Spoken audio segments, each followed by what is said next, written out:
Singapore, companies and government agencies will be able to use funds transfer service PayNow from August, with the introduction of the PayNow Corporate service. From August 13 at 8 a.m., PayNow Corporate will let businesses and government agencies pay and receive Singapore dollar funds instantaneously, the Association of Banks in Singapore, ABS, said in a media release on Wednesday, June 20. The service will allow companies and government agencies who are the corporate customers of 7 banks, Citibank, DBS Bank, POSB, HSBC, Maybank, OCBC Bank, Standard Chartered Bank and United Overseas Bank, to transfer and receive Singapore dollar funds instantaneously with the use of their bank's mobile app. Organizations which sign up for PayNow Corporate will have their unique entity number linked to their Singapore bank account. A QR code will also be generated for both individual and corporate users of PayNow when the new service rolls out. The PayNow QR code will be part of the Singapore SGQR code, which will take effect in the second half of 2018. Individual customers of the Bank of China and Industrial and Commercial Bank of China who have registered with PayNow will also be able to use the QR code to transfer funds, but not their corporate customers. In a media briefing on Wednesday, ABS Director Ong Ang Ibun said that PayNow Corporate takes away the need to know the bank account number. According to Mrs. Ong, more than 1 million people in Singapore are using PayNow and more than $900 million has been transferred through the service since its launch last July. Education Minister and Monetary Authority of Singapore board member Ong Ye Kung announced the launch of PayNow Corporate on Wednesday at the 45th annual dinner of ABS. He said that consumers would simply need to scan the QR code of the company they are transacting with, using the mobile payment app on their smartphones to transfer money from their own accounts to the company's bank account.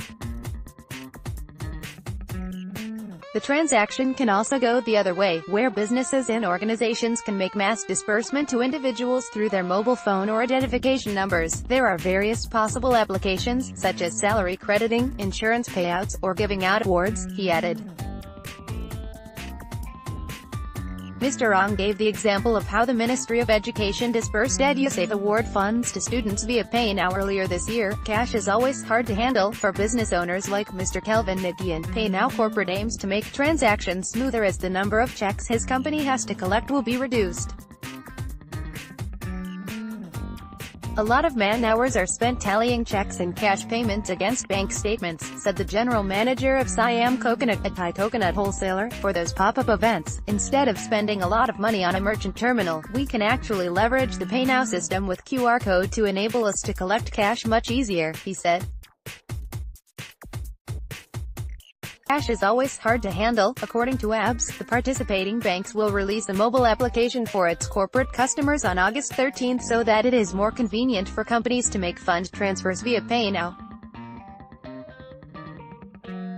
While acknowledging the benefits that PayNow Corporate can give to his company, Mr. Kelvin Chi, the managing director of retail company Dex, said he had some concerns. "We are afraid there's more transactions in our bank statement. Actually, our staff have more work to do in terms of workload. The other thing is, we are afraid of a security breach," he said. The amount he has to pay to the bank to be a corporate PayNow user will also be another factor in deciding whether to adopt the new service. Several banks that Channel News Asia approached declined to reveal the amount they will charge their corporate customers. The extension of PayNow to businesses is part of a nationwide drive to go cashless, and follows the launch of PayNow for peer-to-peer fund transfers last year. But Mr. Ong highlighted that some Singaporeans are confused by the wide variety of payment options in the city-state. The decision to have such a wide variety is deliberate, according to Mr. Ong. Having one or two players dominate the market brings short-term convenience to consumers, but in the context of Singapore, there will be significant downside risk in the long term due to a lack of competition, he said. The lack of competition will slow down the rate of innovation and lead to the risk of unfair pricing for consumers, he added.